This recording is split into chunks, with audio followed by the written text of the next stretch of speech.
আজকে আমরা শ্রীমঙ্গল থেকে সিলেটে মাত্র 590 টাকা দিয়ে ওইখানে মারজানে ভুনা খিচুড়ি ট্রাই করলাম। সাথে ছিল আমাদের সিলেটের food blogger Prashanta da and travel blogger travel shot, আর সিলেটের নেচার ব্লগার স্বপ্নের সিলেট। আর ঘুরে দেখলাম সিলেটের ঐতিহ্যবাহী শাহজালাল রহমতুল্লাহ আলাইহির মাজার, আর ব্রিটিশের করা কিং ব্রিজ, আর সিলেটের ঐতিহ্যবাহী আলী আমজাদের ঘড়ি। স্টোরিটা শুরু থেকে বলি। আমরা চাইলে বাসে করে সকালে রওনা দিতে পারতাম, কিন্তু Sreemangal to Sylhet train journey best. আর আমরা গিয়েছিলাম 4 জন, আর জন প্রতি ট্রেনের টিকেটের ভাড়া পড়েছিল 120 টাকা করে। ট্রেনের জার্নি বেস্ট হলেও একটাই সমস্যা, টাইম মতো কোনো কিছুই আসে না। চলে আসলাম সিলেট স্টেশনে।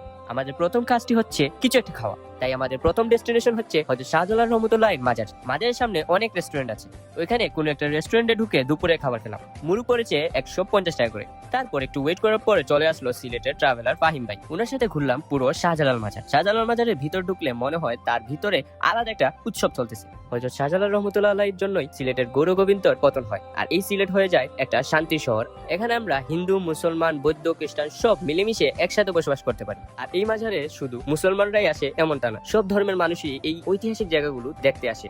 তারপর চলে আসলাম আমরা সন্ধ্যার আগ মুহূর্তে ভালো একটা সময় কাটাতে ব্রিটিশের তৈরি, যা কিনা সিলেট শহরের প্রবেশদ্বার কিং ব্রিজ। আর এখানে দেখলাম ঐতিহ্যবাহী আলী আমজাদের ঘড়ি। সিলেট শহরের মানুষকে শত বছর ধরে সময় দেখিয়ে আসছে। আর এখানে বিকালে বন্ধু বান্ধব নিয়ে ভালো একটা সময় কাটানোর জন্য বেস্ট। এখানে চায়ের আড্ডার পর চলে গেলাম ইউনিমার্টের সামনে, এখানে অপেক্ষা করলাম প্রশান্ততা। তারপর উনার সাথে চলে গেলাম সিলেটের ফুচকা চোপড়ির জন্য বিখ্যাত মারজানে। এখানে ভুনা খিচুড়ি আমাদের সবার কাছে অনেক ভালো লেগেছে, বাট প্রবলেমটা একদিকে, এখানে এত পরিমাণ মানুষ আসে যে অনেকক্ষণ অপেক্ষা করার পর তারপর আপনি পাবেন। আদারওয়াইজ তার ফুড কোয়ালিটি আর কোয়ান্টিটি সবার কাছে ভালো লেগেছে। আপনি কি কখনো মেরজানে ফুড ট্রাই করেছেন? কমেন্টে জানাবেন। আল্লাহ হাফেজ।